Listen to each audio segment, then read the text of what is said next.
Mesdames, Messieurs, bonjour. Bienvenue sur Diaspora TV. Je suis Serena Bofunda et je vous présente le journal de notre rédaction. Voici les titres. Le Parlement a approuvé la révision de la loi sur la prévoyance vieillesse.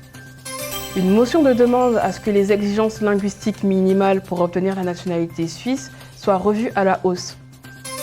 La majorité des Suisses voit le racisme comme un important problème social. Le canton de Bâle-Ville s'engage davantage dans la formation précoce à la langue. Frauenlauf 2023, la course féminine suisse sensibilisera la population au cancer du sein. La nouvelle fondation des personnes souffrant de déficience auditive a été créée à Berne.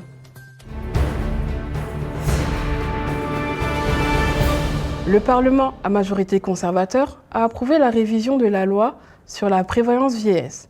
Mais pour que cette réforme ait une chance de passer un possible référendum, il faut que toutes les organisations professionnelles la soutiennent. Ce n'est pas le cas actuellement. Les agriculteurs s'y opposent déjà, et peu avant la votation au Parlement, la Fédération des entreprises romandes a également annoncé sa désapprobation. De nombreux experts des caisses de pension se sont également prononcés contre la réforme, notamment l'Association suisse des institutions de prévoyance, qui estime aujourd'hui que cette réforme présente plus d'inconvénients que d'avantages. La réforme vise à abaisser le taux de conversion fixé par la loi. Toutefois, comme cela entraîne une baisse des pensions, la réforme prévoit une compensation. Les personnes qui perdront leur retraite au cours des 15 premières années suivant l'entrée en vigueur de la réforme recevront une compensation d'un montant maximum de 200 francs par mois. Cependant, toutes les personnes de cette génération transitoire ne recevront pas la totalité de la compensation. Seules les personnes avec les pensions basses pourront prétendre au montant maximum de la compensation. Et afin d'améliorer à long terme les rentes des personnes à bas salaire et les rentes des femmes, la réforme prévoit diverses modifications de la déduction de coordination et du seuil d'entrée. Certains trouvent le modèle trop cher, d'autres critiquent sa mise en œuvre, jugée extrêmement complexe. Avec cette résistance de certains citoyens et citoyennes et d'importantes associations patronales, il sera extrêmement difficile de gagner un référendum. C'est à la commune de résidence, au canton et au gouvernement fédéral que revient la décision d'accorder la citoyenneté suisse ou non. Néanmoins, les cantons fixent eux-mêmes certaines exigences, telles que le niveau de connaissance de la langue requis pour devenir citoyen ou citoyenne suisse. Les membres de l'Union démocratique du Centre, l'UDC, du canton de Zug ont estimé que les exigences linguistiques actuelles pour la naturalisation dans ce canton étaient trop faibles. Ils ont déposé une motion visant à relever ces exigences. La motion propose d'exiger un B2 à l'oral et un B1 à l'écrit, au lieu d'un B1 à l'oral et un A2 à l'écrit. Cette motion pourrait servir d'exemple à d'autres cantons, rendant aussi la naturalisation plus difficile.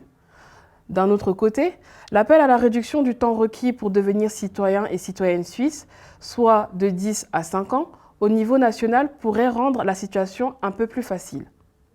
Les résultats d'une enquête de l'Office fédéral de la statistique suisse montrent que l'année dernière, 60% des personnes ont estimé que le racisme était un thème sociétal important.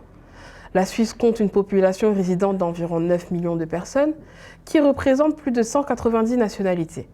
Près de 30% des habitants de la Suisse sont nés à l'étranger.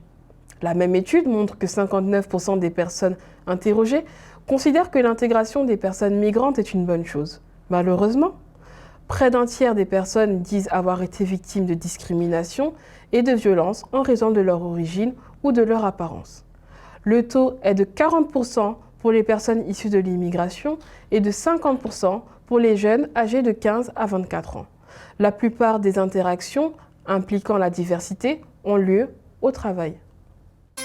Le Conseil d'État de Bâle-Ville a suggéré au Grand Conseil d'augmenter à 3 demi-journées l'apprentissage obligatoire de l'allemand dans les groupes de jeux au cours de l'année précédant l'inscription au jardin d'enfants. Les enfants qui connaissent pas ou peu l'allemand bénéficient de ce programme d'encouragement précoce de la langue qui leur permet d'être mieux préparés pour entrer à l'école maternelle. Le département de l'éducation publique a étudié un certain nombre de stratégies pour améliorer l'apprentissage précoce de l'allemand. La durée obligatoire passera désormais de 2 à 3 demi-journées. Cette modification pourrait être appliquée prochainement, à partir de l'année scolaire 2024-2025 déjà, et devrait entraîner un surcoût annuel d'environ 1 million de francs suisses. Une course pour les femmes, une fête pour tous. La course féminine suisse de Berne est le plus grand événement sportif populaire pour les femmes avec chaque année plus de 14 000 participantes et 30 000 spectateurs. Le prochain Frauenlauf aura lieu le 11 juin 2023 et les inscriptions sont désormais ouvertes selon les catégories suivantes. Le sprint des girls 500 mètres, miles des girls 1 km 6, miles des teens 1 km 6, Framigos Run and Win 1 km 6, running 5 km, running 10 km, run for fun 5 ou 10 km, personnes malvoyantes, easy walk for all 3 km pour tous les niveaux.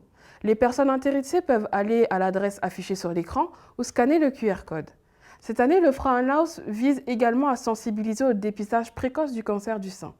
En solidarité avec le dépistage précoce du cancer du sein, la marche facile de 3 km s'adresse à tout le monde. Ni l'âge ni la condition physique ne jouent un rôle. La seule chose qui compte, c'est que vous soyez là à marcher, qu'ensemble, nous sensibilisons le public à ce sujet important.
L'association bernoise d'aide aux personnes sourdes passe le flambeau à la nouvelle fondation pour les personnes avec un handicap auditif à Berne. La nouvelle fondation a fêté sa création à Berne.